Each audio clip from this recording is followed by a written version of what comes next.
السلام علیکم ورحمۃ اللہ وبرکاتہ. کیا حال ہے سب کا؟ الحمد للہ. نحمده ونصلی علی رسولہ الکریم. اما بعد فاعوذ باللہ من الشیطان الرجیم. بسم اللہ الرحمن الرحیم. رب اشرح لی صدری ویسر لی امری واحلل عقدۃ من لسانی یفقہوا قولی. سیدہ زینب بنت ابی سلمہ رضی اللہ عنہا، ان کا نام برہ تھا جو نبی صلی اللہ علیہ وسلم نے بعد میں تبدیل کر دیا تھا اور زینب نام رکھا تھا. زینب خوبصورت درخت کو کہتے ہیں. والد کا نام ابو سلمہ تھا. یہ حضور صلی اللہ علیہ وسلم کے پھپھی ذات تھے، پھپھی کے بیٹے تھے اور رضائی بھائی بھی تھے. ابو سلمہ بن عبد الاسد اور والدہ کا نام ام المومنین ام سلمہ ہند بنت ابی امیہ تھا. یہ رسول اللہ صلی اللہ علیہ وسلم کی زوجہ محترمہ بنی. سیدہ زینب کے والدین نے حبشہ کی طرف ہجرت کی. یہ حبشہ میں ہی پیدا ہوئی. بعض روایات میں آتا ہے کہ یہ مکہ میں پیدا ہوئی تھی اور حضرت اسماء بنت ابی بکر نے ان کو دودھ پلایا تھا. بہرحال یہ دو روایات ان کی پیدائش کے بارے میں آتی.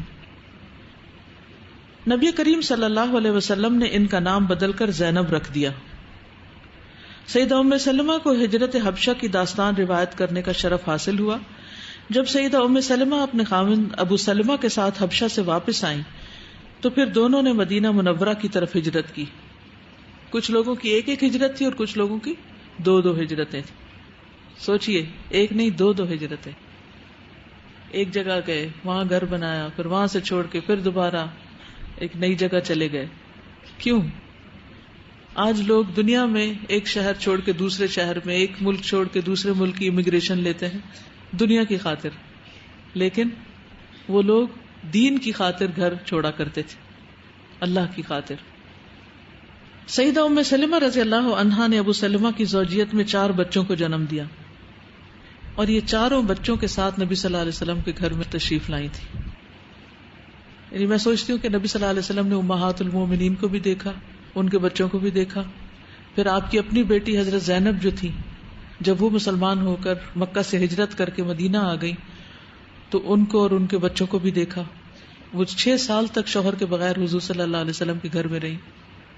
کتنا بڑا تھا آپ کا خاندان، یعنی ازواج کی تعداد کتنی تھی، پھر یہ بچے، پھر ان کے بچے، پھر نواسے نواسیاں. 2 بیٹے تھے جن کا نام سلمہ اور عمر تھا، اور 2 بیٹیاں تھیں جن کا نام درہ اور زینب. یہ برہ نام تھا پہلے. سیدنا ابو سلمہ رضی اللہ عنہ جنگ بدر اور جنگ احد میں رسول اللہ صلی اللہ علیہ وسلم کے ساتھ شریک ہوئے. یہ بھی ہجرتیں کر کے جب مکہ سے مدینہ پہنچتے ہیں تو پھر جنگوں میں شریک ہوتے ہیں. یہ نہیں تھا کہ ہجرت کی تو اب آرام سے بیٹھ گئے کہ اب دنیا مل گئی ہے، اب چھوڑو سب کچھ، اب انجوائے کریں. نہیں، وہاں بھی ایک مسلسل سٹرگل تھی. جنگ احد میں ان کے بازو پر تیر لگا، زخم گہرا تھا. مہینہ بھر اس کا علاج کرتے رہے. زخم بظاہر ٹھیک ہو گیا. رسول اللہ صلی اللہ علیہ وسلم نے 150 افراد پر مشتمل لشکر کا امیر بنا کر جبل قطن کا محاصرہ کرنے کے لیے روانہ کیا. وہاں لشکر اسلام 29 دن تک رہا. اس دوران میں زخم پھٹ گیا جس سے سیدنا ابو سلمہ وفات پا گئے.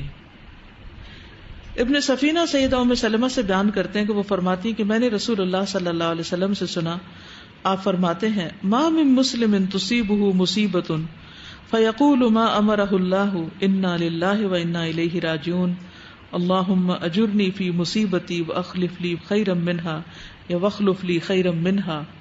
کسی مسلمان کو جب کوئی مصیبت پہنچتی ہے اور وہ اللہ تعالیٰ کے فرمان کے مطابق انا للہ و انا الیہ راجعون کہتا ہے اور یہ التجا کرتا ہے کہ الہی میری مصیبت میں مجھے اجر دینا اور مجھے اس کا نعم البدل عطا کرنا، تو اللہ سبحانہ وتعالیٰ پھر اس کو عطا کرتے ہیں. سیدہ ام سلمہ فرماتی ہیں کہ جب ابو سلمہ فوت ہو گئے تو میرے دل میں خیال آیا کہ ابو سلمہ سے بہتر کون مسلمان ہوگا. یعنی یہ اتنی راضی تھی اپنے شوہر پر. کتنی کم خواتین ہوتی ہیں جو اپنے شوہر سے اس طرح خوش ہوں، اور ایسے محبت بھرے رشتے دنیا سے چلے جائیں تو انسان کی زندگی کتنی مزریبل ہو جاتی. یہ کہ جب ان کے شوہر فوت ہوئے تھے تو روایات میں آتا ہے کہ انہوں نے کہا کہ میرا جی چاہتا کہ میں اتنا روں کہ میں رونے کی مثال قائم کر دوں، کہ میرا شوہر غربت سے مراد ان ہجرت کے بعد اپنے ملک میں نہیں دوسرے ملک میں فوت ہوا، دوسری جگہ پر جا کے فوت ہوا. لیکن نبی صلی اللہ علیہ وسلم نے جب ان کو یہ نصیحت کی تو ان کا رونا دھونا ختم، دعا مانگی اور اللہ پہ بھروسہ کیا اور صبر کر لیا. ہمیں کوئی 10 نصیحتیں بھی کرے تو ہم اپنی کیے سے باز نہیں آتے. خود پر ہمیں کنٹرول نہیں، سیلف کنٹرول نہیں. جب اپنا مار داڑ کے دل ٹھنڈا ہو جاتا رو دھو کے تو پھر اس کے بعد کہتے ہیں اچھا آپ صبر کر لیں. صبر کیا ہے؟ ناپسندیدہ حالات کے پیش آنے پر اپنے آپ کو اس طرح کنٹرول میں رکھنا کہ کوئی بات اللہ سبحانہ تعالیٰ کی پسند کے خلاف نہ ہو، مروت کے خلاف نہ ہو. مروت کہتے ہیں یعنی ایک جو ہوتا ہے نا، ایک وقار ہوتا ہے انسان کا، ایک عزت ہوتی ہے، اس کے خلاف کوئی بات نہ کرنا. کیونکہ آپ دیکھیے کہ جب آپ بدتمیزی سے بولتے ہیں یا بد اخلاقی سے کوئی بات کرتے ہیں یا چیختے چلاتے ہیں تو اس سے کیا ہوتا ہے؟ آپ کی شخصیت پر کوئی اثر پڑتا ہے؟ اگر آپ بہت زیادہ روتے ہی ہیں، مثلا کوئی غم آ گیا، کوئی تکلیف آ گئی، کوئی فوت ہو گیا، ٹھیک ہے رونے کی اجازت ہے، لیکن اگر آپ رونے کے لیے ایک مثال قائم کر دیں، رو رو کے اتنا روئیں اور اتنا چلائیں، تو اس سے آپ کے بارے میں تاثر کیا ہوگا؟ کیا آپ ایک میچور انسان ہیں؟ نہیں. رونا بھی اپنی لمٹ میں ہونا چاہیے، اپنی حد کے اندر ہونا چاہیے. مومن کی پرسنالٹی جو ہے وہ کمپوزڈ پرسنالٹی ہوتی ہے، لوگوں کی نگاہوں میں تماشا نہ بن جائے. یہ عملی دعویٰ ہوگی آپ کی کہ انہیں پتا ہو کہ یہ قرآن پڑھے ہوئے لوگ ہیں، یہ ایمان والے لوگ ہیں، اور آپ کی مثال سے لوگ ایک سبق سیکھیں. کتنا بھی بڑا غم ہو، کتنا بھی بڑا نقصان ہو، لیکن اس میں اخلاق کو ہاتھ سے نہ جانے دیں. کسی سے کتنی بھی شدید مخالفت ہو لیکن بد اخلاقی پر نہ اتریں، کیونکہ اختلافات ختم ہو جاتے ہیں لیکن آپ کی شخصیت کے اثرات باقی رہ جاتے ہیں. تو صحابہ کے ایمان نے جہاں ان کے اندر اخلاق اور ہجرت اور قربانی پیدا کی تھی، وہاں ان کے اندر بہترین اخلاق پیدا کیا تھا کہ وہ آپے سے باہر نہیں ہوتے تھے. جہاں ان کو تعلیم ملتی، بات ملتی، وہی تبدیل ہو جاتے. سیدہ ام سلمہ فرماتی کہ جب ابو سلمہ فوت ہو گئے تو میرے دل میں خیال آیا کہ ابو سلمہ سے بہتر کون مسلمان ہوگا. پھر اللہ تعالیٰ نے میرے دل میں یہ بات ڈال دی اور میں نے یہ دعا کی تو اللہ سبحانہ تعالیٰ نے میرے لیے رسول اللہ صلی اللہ علیہ وسلم کو نعم البدل بنا دیا. یعنی ابو سلمہ سے ہر حال میں بہتر تھے نبی صلی اللہ علیہ وسلم، لیکن اس طرف تو ان کا دھیان بھی نہیں گیا تھا. کیونکہ من یتق اللہ یجعل لہ مخرجا ویرزقہ من حیث لا یحتسب، جو اللہ کا تقوی اختیار کرتا ہے اللہ اس کے لیے مشکل سے نکلنے کا راستہ بنا دیتا ہے اور اس کو وہاں سے رزق عطا کرتا ہے جہاں سے وہ سوچ بھی نہیں سکتا، اس کا خیال بھی نہیں ہوتا. فرماتی ہے کہ رسول اللہ صلی اللہ علیہ وسلم نے میری طرف حاطب بن ابی بلتہ کو بھیجا. یہ کون تھے بھلا؟ جنہوں نے فتح مکہ کے موقع پر ایک خط بھیجا تھا اور جو راستے میں پکڑا گیا تھا. اس نے مجھے پیغام دیا کہ رسول اللہ صلی اللہ علیہ وسلم مجھے اپنے حوالے عقد میں لینے کا ارادہ رکھتے ہیں، مجھ سے نکاح کرنا چاہتے ہیں. میں نے کہا ایک تو میری بیٹی ہے اور دوسری بات یہ ہے کہ میں ایک وسیلی عورت ہوں، یعنی میں ایک سوکن بن کے نہیں رہ سکتی. غیرہ کا لفظ آتا ہے، یعنی کہ میں صاحب غیرت ہوں، مجھے بہت غیرت آتی ہے، یعنی ایک طرح سے کائنڈ آف جیلسی ہے. تو میرے لیے مشکل ہے کہ میں یہ رشتہ قبول کروں. جب یہ پیغام رسول اللہ صلی اللہ علیہ وسلم کو پہنچایا گیا تو آپ نے فرمایا بیٹی کے بارے میں ہم اللہ تعالیٰ سے دعا کریں گے، اللہ تعالیٰ اس کی طرف سے اسے بے نیاز کر دیں گے، کیونکہ وہ دودھ پی رہی تھی ابھی بچی. اور رہی بات اس کے وسیلے ہونے کی تو میں اللہ تعالیٰ سے دعا کروں گا اور اس کا غصہ بھی جاتا رہے گا. کوئی مسئلہ ہی نہیں. دیکھیے مسائل کا حل کیسے نکالیں؟ دعا کے ساتھ. اور ہم اگر مسئلے کے وقت کسی کو دعا کرنا سکھائیں تو وہ کہتے ہیں دعا تو میں بہت کرتی ہوں، کچھ اور بتائیے، کوئی ٹپ دیجیے. کون سی ٹپ دعا سے بہتر ہو سکتی؟ اللہ پہ یقین تو کر کے دیکھیں. جب رسول اللہ صلی اللہ علیہ وسلم نے سیدہ ام سلمہ کے ساتھ شادی کر لی تو اس کے بعد ایک روز ان کی بیٹی رسول اللہ صلی اللہ علیہ وسلم کے پاس آئی. آپ اس سے غسل کر رہے تھے. آپ نے بیٹی کے چہرے پر پانی کے چھینٹے مارے تو ان چھینٹوں کی برکت سے سیدہ زینب کا چہرہ بڑھاپے میں بھی دوشیدہ کے چہرے کی طرح تر و تازہ تھا. چہرے پر بڑھاپے کے آثار دکھائی نہیں دیتے تھے. عطاف کہتے ہیں میری والدہ نے مجھے بتایا کہ جب زینب بوڑھی ہو چکی تھی تو میں نے اسے دیکھا کہ اس کے چہرے پر بڑھاپے کا کوئی اثر دکھائی نہیں دیتا تھا. جب زینب شادی کی عمر کو پہنچی تو عبداللہ بن زمع اسدی کے ساتھ رشتہ ازدواج میں منسلک ہوئے اور ان کے اولاد بھی ہوئی. سیدہ زینب بڑی عقلمند اور دانشور خاتون تھی، نبی صلی اللہ علیہ وسلم کے گھر میں پلی تھی. ابن اسیر کہتے ہیں کہ وہ اپنے زمانے کی سب سے بڑی فقیہ خاتون تھی. ام سلمہ بھی فقیہ خاتون تھی. ابن القیم الجوزیہ کہتے ہیں کہ اگر ان کے فتاوا کو جمع کیا جائے تو ایک اچھا خاصا رسالہ بن جائے. یعنی ان کی والدہ بھی فقیہ تھی. ابو رافع سائق کہتے ہیں کہ جب میں مدینہ منورہ کی کسی فقیہ خاتون کو دیکھتا ہوں تو مجھے سیدہ زینب بنت ابی سلمہ کی یاد آ جاتی. یہ کوئی تعجب کی بات نہیں، وہ آخر فقیہ کے مقام پر فائز کیوں نہ ہوتی. ان کی تربیت معلم اعظم سیدنا محمد مصطفیٰ صلی اللہ علیہ وسلم نے کی تھی. اللہ تعالیٰ ان پر اپنی رحمت کی برکہ برسائے، آمین یا رب العالمین. کہتے کہ ان کے 6 بیٹے تھے. 2 جو تھے وہ واقعہ ہررا جو تھا جب خانہ کعبہ پر سٹوننگ ہوئی تھی تو اس میں شہید ہوئے تھے. ایک تو گھر میں تھے اور ایک جنگ میں تھے. 3 بیٹیاں تھیں، ام کلثوم، قربیہ یا قریبہ نام تھا، اور ام سلمہ. یعنی بیٹی کا نام انہوں نے ماں کے نام پہ رکھا. 74 ہجری میں انتقال ہوا، 74 ہجری میں. کافی عمر رسیدہ ہو کر فوت ہوئی اور بقیع میں دفن ہوئی. کچھ کہیں گے ان کے بارے میں؟ پھر چند باتیں اور بھی شیئر کروں گی آپ سے. السلام علیکم. استاذہ میں سوچ رہی تھی کہ کتنی خوش قسمت تھی یہ، ماشاء اللہ. ام سلمہ بھی اس لحاظ سے بہت خوش قسمت رہی کہ اللہ تعالیٰ نے انہیں نبی صلی اللہ علیہ وسلم جیسا نعم البدل دیا. اور یہ خاص طور پر یہ زینب جو تھی کہ اتنی زندگی کا یعنی بچپن کا جو عرصہ تھا وہ نبی صلی اللہ علیہ وسلم کی صحبت میں گزارنے کا موقع ملا. اور ظاہر اللہ کا خاص فضل تھا، بالکل تبھی یہ سب ان کو میسر آیا. تو یہ بھی ایسی جو نعمتیں ہوتی ہیں کہ ہمیں اچھی صحبت مل جائے، اچھا گھر ملے، یعنی اچھے والدین ہوں، اچھے استاد ہوں، اور تو یہ بھی بہت بڑی زندگی میں نعمتیں ہیں. بہت خوش قسمتی کی بات ہوتی ہے کیونکہ یہ ایسی دولت ہے جو بازاروں میں خرید کر نہیں ملتی. بالکل. تو ان پہ بھی ہمیں بہت شکر ادا کرنا چاہیے اللہ تعالیٰ کا. استاذہ میں یہ سوچی تھی کہ نبی صلی اللہ علیہ وآلہ وسلم کی جو دعا انہوں نے کی کہ میں دعا کروں گا کہ ان کا غصہ جاتا رہے، وہ کیسے قبول ہوئی نا کہ حضرت ام سلمہ کے یہ سارا سوکن پن تو کہیں بھی نہیں نظر آیا. انہوں نے حضرت عائشہ کو اپنی باری دے دی تھی، اور نبی صلی اللہ علیہ وسلم کی اپنی اولاد کی تربیت میں ان کا کتنا بڑا رول رہا.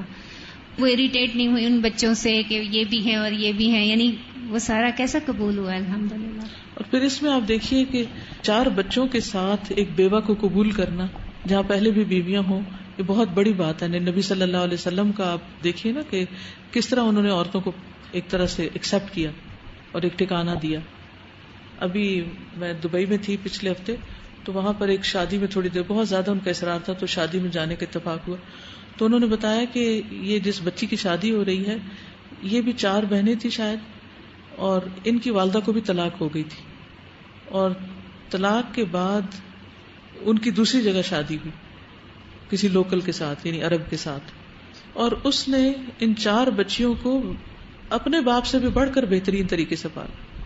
ہر طرح کی سہولتیں دی، ہر طرح کی نعمتیں عام کر دی، اور کبھی ان بچیوں کو یہ احساس نہیں ہونے دیا کہ وہ ان کا اپنا باپ نہیں ہے ان کے سر پر.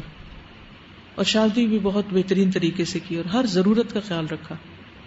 تو آج بھی ایسے لوگ موجود ہیں کہ جو اپنی خوشیاں قربان کر کے، اپنی ضروریات قربان کر کے ایسے محروم بچوں اور محروم خاندانوں کا خیال رکھتے ہیں. اس میں ایک انٹرسٹنگ پہلو مجھے یہ لگتا ہے کہ جب ان کے پاس رشتہ آیا نبی صلی اللہ علیہ وسلم کا تو انہوں نے اپنی یہ خامی بتائی کہ مجھ میں یہ غصے کی عادت ہے، چھپائی نہیں. لیکن ہمارے ہاں کیا ہوتا ہے کہ لڑکی کی بالکل بہت خوبصورت بنا کے اور ساری خامیاں چھپا کے پیش کیا جاتا ہے. بالکل. اور جو خامی بتائی اس کا پہلے ہی حل تلاش کر لیا گیا بجائے اس کے کہ وہ خامی بعد میں نظر آئے اور پھر ایک فساد کھڑا ہو.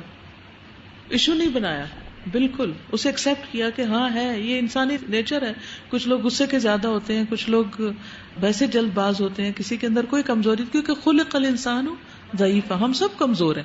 ہم سب کے اندر کوئی نہ کوئی خامی ایسی ہوتی ہے جس پر باوجود کوشش کے ہم قابو نہیں پا سکتے، سوائے اس کے کہ اللہ سے دعا کرتے رہیں کہ اللہ تعالیٰ ہماری اس مشکل کو آسان کر دے. جی الحمدللہ، آپ بہت بڑی نعمت ہے ہمارے لیے. ایک چھینٹا مجھے بھی مار دیں آپ. ہمارے چینٹوں سے کچھ نہیں ہوتا، ہمارے اندر وہ کچھ بھی نہیں ہے. میرے خیال میں ہوگا کچھ. یہ آپ کا حسن ظن ہے، لیکن بعد میں صحابہ نے ایسے چینٹے نہیں مارے، اس لیے صحابہ کے طریقے پہ عمل کرتے ہوئے ایسا کر نہیں سکتی. چلیے، زینب بنت ابی سلمہ کے بارے میں کچھ باتیں اور. یہ نبی صلی اللہ علیہ وسلم کے زیر پرورش تھی. کلیب بن وائل سے روایت ہے کہ ہم نے زینب بنت ابی سلمہ سے پوچھا، جو نبی صلی اللہ علیہ وسلم کی زیر پرورش رہ چکی تھی، کہ نبی صلی اللہ علیہ وسلم کا تعلق قبیلہ مضر سے تھا؟ انہوں نے کہا پھر کس قبیلے سے تھا؟ یعنی آپ مضر سے تھے. یقیناً آپ صلی اللہ علیہ وسلم قبیلہ مضر کی شاخ بنو نضر بن کنانہ کی اولاد میں سے تھے. تو اب یہ علم ان کو قریبی واسطے سے حاصل ہوا تھا، اس لیے ان کی روایت قابل اعتماد تھی. نبی صلی اللہ علیہ وسلم کا ان کو پیار سے مخاطب کرنا. انس رضی اللہ عنہ سے مرفوعاً روایت ہے کہ نبی صلی اللہ علیہ وسلم زینب بنت ام سلمہ کے ساتھ کھیلتے تھے، یعنی چھوٹی بچی جو گھر میں تھی ان کے ساتھ کھیلتے تھے، حالانکہ آپ اللہ کے نبی تھے، اور انہیں بار بار پکارتے اے زوینب اے زوینب، اور ایک اور جگہ پر آتا ہے زناب بھی کہتے تھے، زناب یعنی پیار سے نام لیتے تھے. انہوں نے اپنی والدہ سے حدیث کا علم حاصل کیا. زینب بنت ام سلمہ اپنی والدہ ام سلمہ سے روایت کرتی ہیں، وہ کہتی ہیں کہ رسول اللہ صلی اللہ علیہ وسلم کی خدمت میں بکری کی دستی پیش کی گئی، آپ نے اس میں سے کھایا، پھر نماز پڑھی اور پھر پانی کو ہاتھ نہیں لگایا. اس سے ایک مسئلہ ثابت ہوتا ہے، کیا کہ بکری کا گوشت کھا کر وضو نہیں کرنا ہوتا، جبکہ اونٹ کا گوشت کھانے سے وضو کرنا ہوتا ہے. اب عید آ رہی ہے نا، اونٹ کی قربانی ہوگی انشاءاللہ. ہر کلاس میں پلیز جتنے بھی انچارجز ہیں سب میک شور کہ سب وہ پیمفلیٹ جو ہے جس میں ساری باتیں لکھی ہوئی ہیں ذوالحج سے متعلق وہ ضرور کر لیں، کیونکہ یہ ایک ایسی سنت ہے جو چھوڑی جا چکی ہے. ذوالحجہ کے دن سال کے تمام دنوں سے زیادہ افضل ہے، اور ان میں کیا ہوا کوئی بھی عمل ہر نیک عمل سے زیادہ افضل ہے. تو اس میں روزے بھی رکھنے کی نیت کر لیں، اگر چھوٹے ہوئے ہیں ان کی قضا بھی رکھ سکتے ہیں، لیکن نفلی بھی رکھ سکتے ہیں. نوافل، ذکر اذکار، قربانی، حج پہ جانے کی دعا، اور اس کے علاوہ بھی دوسروں کے ساتھ حسن سلوک، لینا دینا، جو آپ نے تحفے تحائف دینے ہیں یا کوئی صدقہ خیرات کرنا ہے، کچھ چیزیں نکالنی ہیں. بلکہ چھٹیاں ہوں گی تو گھر جا کے اپنے کپڑے، اپنی ہر چیز کی چھانٹی کیجیے، اور اس میں سے جو چیزیں ایکسٹرا ہیں نہیں استعمال کرتے ان سب کو دلا دیں. تو انشاءاللہ تعالیٰ ان دنوں میں جو اجر و ثواب ملے گا وہ باقی سال میں نہیں. کل میں تھوڑا سا پڑھ رہی تھی وہی اپنی یاد دہانی کے لیے، تو ایک بہت اچھی بات جو یعنی میں نے اس دفعہ مجھے نئی لگ رہی تھی کہ انہوں نے لکھا تھا کہ 10 دنوں میں قرآن مجید ختم کرنے کا ٹارگٹ نا، تو 3 پارے اگر کوئی بھی روز پڑھے تو انشاءاللہ 10 دنوں میں قرآن مجید مکمل ہو جائے گا. بالکل. رمضان کا اثر تھوڑا سا کم ہونے لگتا ہے نا، تو یہ اللہ تعالیٰ کا بہت بڑا انعام ہے کہ وہ ہمیں پھر سے دے دیتا ہے موقع. زینب رضی اللہ عنہا کہتی ہیں کہ میں نے اپنی والدہ ام سلمہ رضی اللہ عنہا سے سنا، وہ کہہ رہی تھی کہ ایک عورت رسول اللہ صلی اللہ علیہ وسلم کے پاس آئی اور عرض کیا، اے اللہ کے رسول، میرے بیٹی کا شوہر فوت ہو گیا، یعنی بیوہ ہو گئی، اور اس کی آنکھوں میں تکلیف ہے، کیا ہم اسے سرما لگا دیں؟ تو رسول اللہ صلی اللہ علیہ وسلم نے فرمایا نہیں. 2 یا 3 بار پوچھا گیا، ہر بار آپ فرماتے کہ نہیں. فرمایا یہ تو صرف 4 ماہ 10 دن ہے، حالانکہ جاہلیت میں تم میں سے ایک عورت پورا سال گزارنے کے بعد مینگنی پھینکا کرتی. مینگنی پھینکنا عدت کے ختم ہونے کا اعلان ہوتا تھا. یعنی دور جاہلیت میں عورتوں کی عدت کیا تھی؟ بیوہ کی 1 سال. تو اسلام نے اس کو 4 مہینے اور 10 دن کیا، جس میں عورت کو کسی قسم کی زیب و زینت نہیں کرنی ہوتی اور گھر سے نہیں نکلنا ہوتا. دوسروں کو علم دینا. حمید کہتے ہیں کہ میں نے زینب سے پوچھا 1 سال گزرنے پر مینگنی پھینکنا کیا ہے، یعنی یہ کیا چیز تھی، کیونکہ ختم ہو گئی تھی رسم. تو زینب نے جواب دیا، جاہلیت میں جب کسی عورت کا شوہر فوت ہو جاتا تو وہ ایک ڈربہ نما انتہائی تنگ جھونپڑی میں چلی جاتی، یعنی یہ تھی اس کی عدت. کتنی زندگی تنگ تھی عورتوں کی. اپنے بدترین کپڑے پہن لیتی اور کوئی خوشبو وغیرہ استعمال نہ کرتی، حتیٰ کہ اسی حالت میں سال گزر جاتا. پھر اس کے پاس کوئی جانور، گدھا یا بکری یا کوئی پرندہ لایا جاتا، وہ اسے اپنی شرمگاہ سے ملتی. کم ہی ہوتا کہ کسی کو وہ ملتی تو وہ زندہ رہتا. پھر وہ باہر نکلتی تو اسے ایک مینگنی دی جاتی، یعنی اونٹ کی یا بکری کی، جسے وہ پھینکتی. پھر اس کے بعد خوشبو وغیرہ جو چاہتی استعمال کرتی. تو یہ دور جاہلیت کی ایک رسم تھی. حضرت زینب کے والد کا نام ابو سلمہ تھا. یہ پہلا گھرانہ تھا جس نے ہجرت کی تھی. ام سلمہ روایت کرتی ہیں کہ ابو سلمہ جب فوت ہوئے تو میں نے کہا، ابو سلمہ سے افضل کون سا مسلمان ہوگا؟ وہ پہلا گھرانہ تھا جس نے رسول اللہ صلی اللہ علیہ وسلم کی طرف ہجرت کی ایز اے فیملی. وہ اللہ پہ بھروسہ کرنے والے تھے. حضرت انس بیان کرتے ہیں کہ جب ابو سلمہ کی وفات کا وقت قریب آیا تو ام سلمہ نے کہا، آپ مجھے کس کے سپرد کر کے جا رہے ہیں؟ یعنی بیمار ہو گئے تھے شدید اور لگ رہا تھا کہ اب فوت ہو جائیں گے. تو اس وقت ایک جدائی کا وقت جو قریب آتا ہے تو انسان کو طرح طرح کے وسوسے آتے ہیں، طرح طرح کی پریشانی ہوتی ہے. تو کہنے لگے کہ آپ مجھے کس کے سپرد کر کے جا رہے ہیں؟ تو انہوں نے کہا اے اللہ، بے شک تو ام سلمہ کے حق میں مجھ سے بہتر ہے. کیا توکل ہے، کیا بھروسہ ہے. یعنی اللہ سبحانہ وتعالی ہے تو پھر کسی بات کی پرواہ ہی نہیں. وہ رازق ہے، وہ ہر چیز کو لک آفٹر کرے گا. جب وہ فوت ہو گئے تو رسول اللہ صلی اللہ علیہ وسلم نے ام سلمہ کو نکاح کا پیغام بھیجا. انہوں نے کہا میری عمر زیادہ ہو گئی ہے. آپ نے فرمایا میں تم سے بڑا ہوں، تمہارے بچے اللہ اور اس کے رسول کے ذمے ہیں، اور رہا مسئلہ غصے میں آ جانے کا تو مجھے امید ہے کہ اللہ تعالیٰ اسے ختم کر دے گا. تو رسول اللہ صلی اللہ علیہ وسلم نے ان سے شادی کر لی اور ان کی طرف 2 چکیاں اور پانی کا ایک گھڑا بھیجا، یعنی جہیز کے طور پر یا گھر کے سامان کے طور پر. ان کی والدہ ام المومنین ام سلمہ جو ہیں وہ اپنا مال خرچ کرنے والی تھی نبی صلی اللہ علیہ وسلم پر، یعنی وہ صدقہ خیرات کیا کرتی تھی. سفینہ رضی اللہ عنہ بیان کرتے ہیں کہ میں ام سلمہ کا غلام تھا، چنانچہ انہوں نے کہا کہ میں تمہیں اس شرط پہ آزاد کرتی ہوں کہ تم زندگی بھر رسول اللہ صلی اللہ علیہ وسلم کی خدمت کرتے رہو گے. تو میں نے کہا اگر آپ مجھ سے یہ شرط نہ بھی طے کریں تو بھی میں جیتے جی رسول اللہ صلی اللہ علیہ وسلم سے جدا نہ ہوں گا. چنانچہ انہوں نے مجھے آزاد کر دیا اور مجھ سے یہ شرط طے کر لی. تو انہوں نے اپنا غلام حضور صلی اللہ علیہ وسلم کی خدمت کے لیے وقف کر دیا. ایک بیوی ہوتے ہوئے عام طور پر لوگوں کی توقع کیا ہوتی ہے، خواتین کی توقع کیا ہوتی کہ ہر چیز شوہر کرے، اور اگر کبھی بیوی کر لے تو پھر کیا ہوتا ہے، اس کو اتنا جتاتی ہیں ہر ایک سے ذکر کریں گے. تو یہ جتانا نہیں چاہیے. جب انسان اللہ کی خاطر کچھ بھی کرے تو پھر کسی کو بھی دے. بدلہ جب اللہ سے لینا ہے تو پھر پریشانی کس بات کی. اور اس سے بڑی خوش قسمتی کی بات کیا ہے کہ ان کا غلام نبی صلی اللہ علیہ وسلم کی خدمت پر مامور ہے. یہ ہے نا سچی محبت، دوسرے کو سکھ دینا، دوسرے کو آرام دینا. لوگوں کی بھی مدد کیا کرتی تھی. کعب بن مالک سے روایت ہے کہ اللہ تعالیٰ نے ہماری توبہ کی بشارت اپنے نبی صلی اللہ علیہ وسلم پر اس وقت نازل کی جب رات کا آخری تہائی حصہ باقی رہ گیا تھا. یعنی اس وقت وحی آئی. جب رات کا آخری تیسرا حصہ ہوتا ہے تو اس وقت نیند اچھی آتی ہے نا. اس وقت اگر آپ کو کوئی کہے اٹھو پڑھو، اٹھو یہ بات سیکھو، سبق یاد کرو، کتنا بھاری ہو، لیکن اس وقت وہی نازل ہو رہی، اس وقت قرآن نازل ہو رہا ہے اور آپ اپنی نیند چھوڑ کر اٹھ کر قرآن ریسیو کرتے ہیں. اور رسول اللہ صلی اللہ علیہ وسلم اس وقت ام سلمہ رضی اللہ عنہا کے گھر تھے. ام سلمہ کا مجھ پر بڑا احسان تھا کہ وہ اس سلسلے میں میرا بہت خیال رکھتی تھی. یہ کون کہہ رہے ہیں؟ کعب بن مالک، کہ وہ ہمارا بہت خیال رکھتی تھی. یہ گواہی ہے ان کے حق میں. رسول اللہ صلی اللہ علیہ وسلم نے فرمایا ام سلمہ کعب کی توبہ قبول ہو گئی. یعنی آپ نے خوشخبری شیئر کی ام سلمہ کے ساتھ. انہوں نے عرض کیا پھر میں ان کے یہاں کسی کو بھیج کر یہ خوشخبری نہ پہنچوا دوں؟ حالانکہ نبی صلی اللہ علیہ وسلم خود بھی یہ کام کر سکتے تھے، لیکن انہوں نے کہا کہ میں بھیجتی ہوں کسی کو. آپ نے فرمایا یہ خبر سنتے ہی لوگ جمع ہو جائیں گے اور ساری رات تمہیں سونے نہیں دیں گے، تو اس لیے ابھی ٹھہر جاؤ. کتنا نیچرل لائف سٹائل ہے نا. نہایت سمجھدار خاتون تھی. مسور بن مخرمہ سے روایت ہے کہ صلح حدیبیہ کے موقع پر رسول اللہ صلی اللہ علیہ وسلم جب صلح نامہ کی تحریر سے فارغ ہوئے تو آپ نے صحابہ سے فرمایا اٹھو قربانی کرو اور سر منڈوا لو. وہ کہتے ہیں کہ اللہ کی قسم ان میں سے کوئی شخص بھی نہ اٹھا، یہاں تک کہ آپ نے 3 مرتبہ یہی فرمایا. جب ان میں سے کوئی نہیں اٹھا تو آپ ام سلمہ کے پاس گئے. یعنی آپ کو غم تھا کہ یہ صحابہ نے کبھی بھی کوئی بات ٹالی ہی نہیں تھی.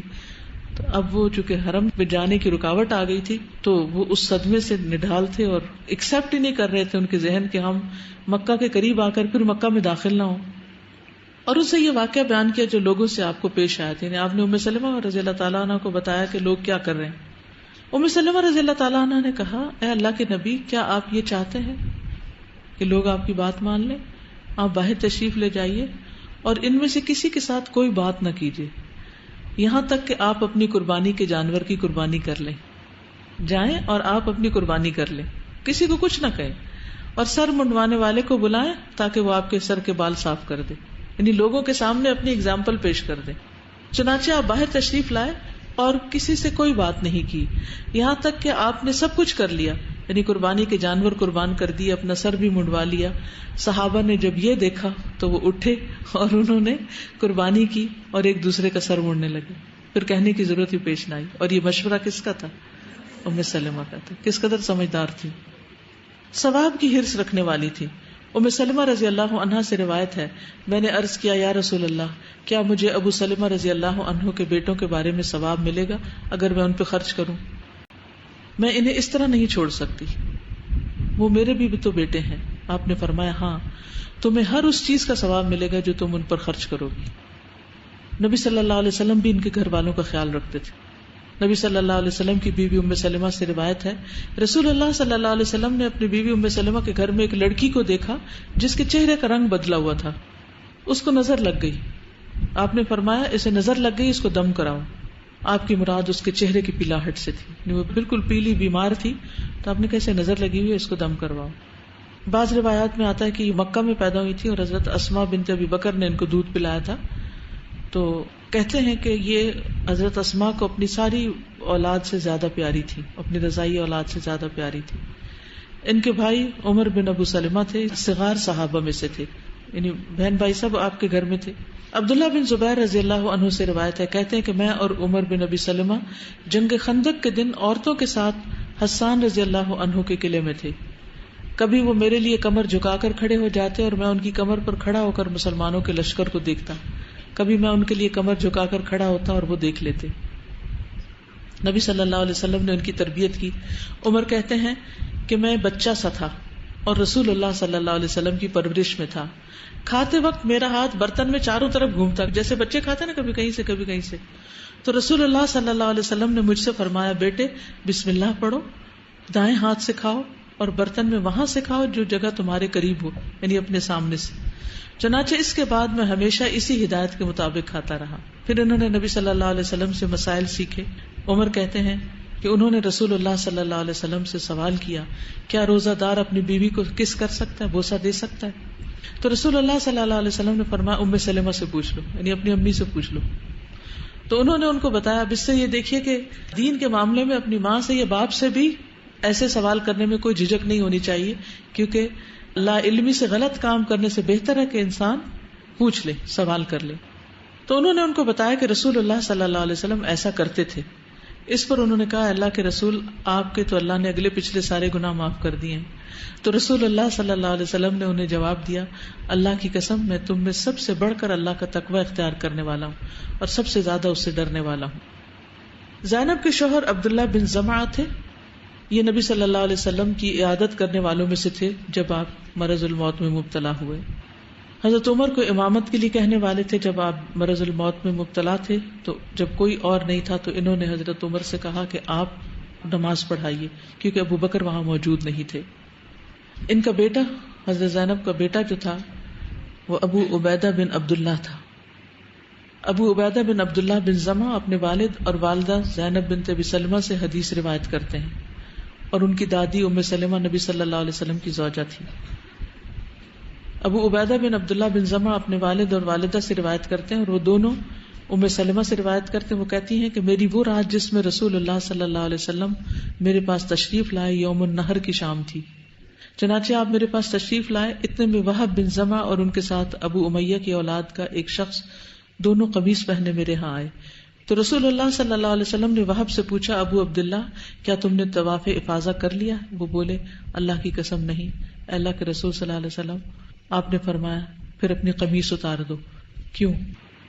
احرام میں تھے، احرام میں سلے ہوئے کپڑے نہیں پہن سکتے. تو آپ میں سے کوئی کچھ کہنا چاہے گا؟ کچھ سیکھا ہو جو آپ نے ان کی زندگی سے؟ مجھے یہ بات کہنی تھی، ان امہات میں کتنی سیکھنے کی طاقت تھی کہ یہ جس ایج میں بھی تھیں، بڑی تھیں چھوٹی تھیں، یہ سیکھنے کا عمل انہوں نے جاری رکھا ہے اپنا. مطلب انہوں نے یہ نہیں کہا کہ نہیں اگر ہسبینڈ کہہ رہا ہے، گھر کا بندہ ہی کہہ رہا ہے تو آپ مطلب فار گرانٹیڈ لے لیں یا اس طرح سے. بالکل انہوں نے بالکل ایسی کوئی بات نہیں، ان کے سیکھنے کا عمل جو ہے اینڈ تک جاری رکھا ہے. وہی بات ہے کہ جو آخرت کے لیے جیتا ہے وہ پھر سیکھنے کا بھی حریص ہوتا ہے اور چیزوں کو سیریسلی لیتا ہے. جس کے سامنے صرف دنیا کی خوشیاں ہوں تو پھر اس کو سیکھنے اور علم حاصل کرنے سے دلچسپی نہیں ہو سکتی. جی السلام علیکم. میں نے اس میں یہ سیکھا ہے کہ حضور صلی اللہ علیہ وآلہ وسلم نے خود ان سے مشورہ کیا تھا اور پھر عمل کیا تھا. اس سے ہمیں پتہ چلتا ہے کہ عورتوں سے مشورہ کیا جا سکتا ہے اور اس پہ عمل بھی کیا جا سکتا ہے. ویسے ہمارے معاشرے میں کہتے ہیں کہ اکثر دیکھنے میں آتا ہے کہ مرد کہتے ہیں کہ عورت سے کیا مشورہ کرنا، وہ تو حر دماغ ہے، اور اس طرح کی باتیں کی جاتی ہیں. لیکن نہیں، ہمارے پیارے نبی صلی اللہ علیہ وآلہ وسلم نے یہ کام کیا. جی، ام سلمہ جیسی سمجھدار خواتین سے ضرور کرنا چاہیے. میں نے یہ سیکھا کہ جب بھی کوئی آزمائش آئے تو ہمیں یہ سوچنا چاہیے کہ اللہ تعالیٰ اس سے بیٹر آلٹرنیٹ دینا چاہتے ہیں ہمیں، اور جو ہے وہ اس پہ صبر کرنا چاہیے، ہمیشہ مایوس نہیں ہونا چاہیے. بالکل ٹھیک ہے. جزاکم اللہ خیرا. سبحانک اللہم و بحمدک، اشہد ان لا الہ الا انت، استغفرک و اتوب الیک. السلام علیکم و رحمۃ اللہ وبرکاتہ.